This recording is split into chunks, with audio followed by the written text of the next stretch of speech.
Hello friends, இன்றைக்கி ஷோபா லாகில் பாருங்கள். இன்றைக்கி மட்டன் குழம்பு செய்ய போகிறேன். அதுக்கு பாருங்கள், நல்லா கெட்டி கறியாக வாங்கி வச்சுருக்கேன். இதுக்கு ஃபஸ்ட்டு மசாலா அரைக்கணும். அதுக்கு பாருங்கள், நான் கொஞ்சமாக தேங்காய் எடுத்து வச்சுருக்கேன். அப்புறம் கொஞ்சம் பெரிய வெங்காயம் கட் பண்ணி வச்சுருக்கேன். சின்ன வெங்காயமும் வச்சுக்கலாம். அப்புறம் பாருங்கள், ஒரு 3 முந்திரி பருப்பு எடுத்து வச்சுருக்கேன். அப்புறம் 2 பூண்டு, கொஞ்சமாக பொட்டுக்கடலை, அப்புறம் ஒரு பச்சை மிளகாய்.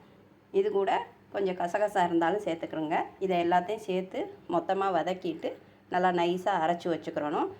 அரைச்சி வச்சுட்டு இதை குழம்புக்கு சேர்த்தோம்னா நல்லா சூப்பரான டேஸ்ட்டும் இருக்கும், நல்லா கெட்டியாகவும் இருக்கும். இப்போ இதை எப்படி செய்யலாம் பார்க்கலாம். இப்போ இந்த மசாலா எல்லாம் வதக்குறதுக்காக அதுக்கு தேவையான அளவு எண்ணெய் ஊற்றியிருக்கேன். இந்த எண்ணெய் சூடானதும் ஒரு 3 ஏலக்காய் சேர்த்துக்கிறேன். அப்புறம் 3 கிராம்பு, அதில் ஒரு ஸ்பூன் சோம்பு, பெருஞ்சோம்பு சேர்த்துக்கிறேன். அதே அளவு ஜீரகம் ஒரு ஸ்பூன் சேர்த்துக்கிறேன். அப்புறம் இந்த பூண்டு, இந்த முந்திரி பருப்பு,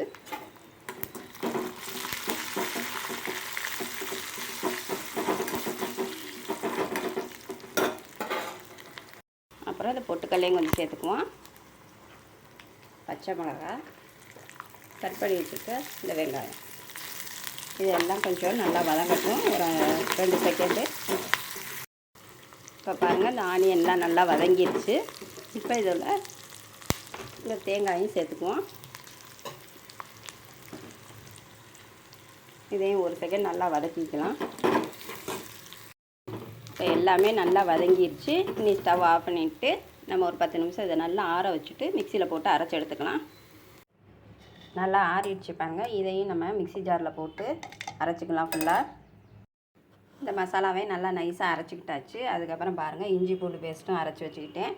இதுக்கு தேவையான வெங்காயம், தக்காளி, பச்சை மிளகாய் எல்லாமே கட் பண்ணி வச்சுக்கிச்சு. இப்போ மட்டனை எப்படி செய்யலாம் பார்க்கலாம். இப்போ பாருங்கள், குக்கர் வச்சு இது சூடானதும் இது மட்டனுக்கு தேவையான அளவு எண்ணெய் ஊற்றிக்கிறேன். மட்டனுக்கு கொஞ்சம் நல்லா எண்ணெய் இருந்தால் தான் நல்லாயிருக்கும். அதனால கொஞ்சம் ஓரளவுக்கு ஊற்றிக்கிறேன். எண்ணெய் பிடிக்காதவங்க கொஞ்சம் கம்மியாகவே ஊற்றிக்கலாம். இந்த எண்ணெய் சூடானதும் பட்டை, 2 பிரியாணி இலை, ஒரு ஏலக்காய், 2 அன்னாசி பூ, இதெல்லாம் வாசனைக்காக நம்ம சேர்த்துக்கிறோம்.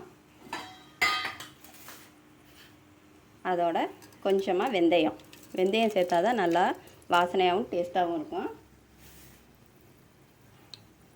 கொஞ்சமாக பெருஞ்சோம்பு, இதெல்லாம் கொஞ்சம் நல்லா பொரிஞ்சு வரட்டும். இப்போது இதில் நம்ம கட் பண்ணி வச்சுருக்க இந்த வெங்காயத்தை சேர்த்துக்குவோம்.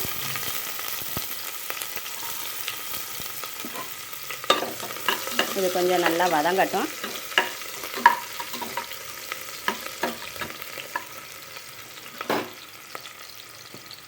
ஒரு தக்காளி ஒன்று கட் பண்ணி வச்சுருக்கோம், அதையும் சேர்த்துக்கலாம்.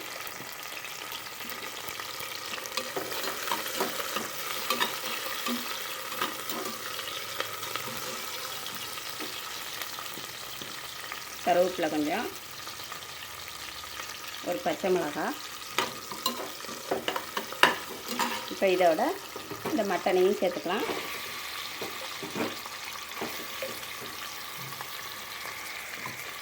மட்டனோட கொஞ்சம் இஞ்சி பூண்டு பேஸ்ட்,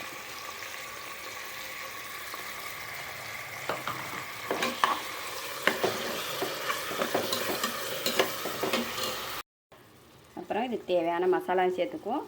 மஞ்சள் தூள் ஒரு 1/2 ஸ்பூன் போட்டுக்கிறேன். தனி மிளகாத்தூள் ஒரு 2.5 ஸ்பூன் போட்டுக்கிறேன். காரத்துக்கு ஏற்ற மாதிரி போட்டுக்குங்க. இதை கொஞ்சம் நல்லா அந்த ஆயிலில் ஃப்ரை பண்ணி விடுவோம்.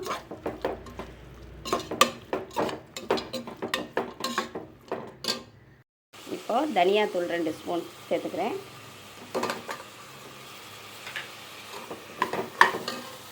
அது கூட இந்த அரைச்சி வச்சுருக்க இந்த மசாலாவை சேர்த்துக்குவோம்.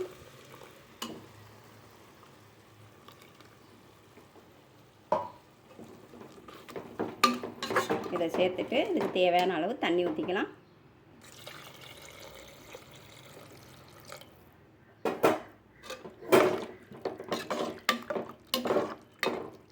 எல்லாம் மசாலாலாம் சேர்த்து தண்ணியெலாம் ஊற்றியாச்சு. இதுக்கு தேவையான அளவு உப்பு,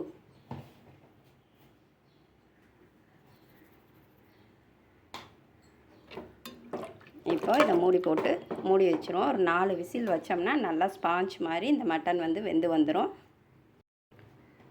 மூடி போட்டு மூடியாச்சு. ஒரு 4 விசில் வைப்போம்.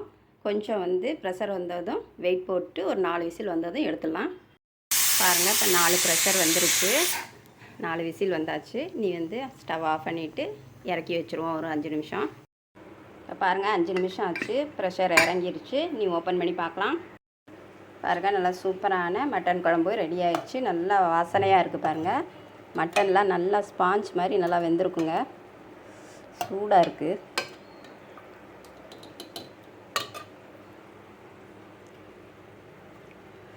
நல்லா வெந்துருச்சு. நல்லா சூடாக இருக்குது. இப்போ இதில் வந்து கொத்தமல்லி தழை நல்லா தூவிட்டு பாருங்கள், இப்போ வேறு ஒரு பாத்திரத்துக்கு மாற்றியாச்சு. இப்போ இதில் வந்து லைட்டாக கொத்தமல்லி தழை போட்டுக்கலாம். அவ்வளோதாங்க, நல்லா சூப்பரான மட்டன் குழம்பு ரெடி ஆயிடுச்சு. பார்க்கவே நல்லா சூப்பராக இருக்கா பாருங்கள். நீங்களும் இதே மாதிரி செஞ்சு சாப்பிட்டு பாருங்கள். இந்த டேஸ்ட் உங்களுக்கு ரொம்ப பிடிக்கும். இந்த வீடியோ பிடிச்சிருந்தால் லைக் பண்ணுங்கள், சப்ஸ்கிரைப் பண்ணுங்கள், கமெண்ட் பண்ணுங்கள் ஃப்ரெண்ட்ஸ்.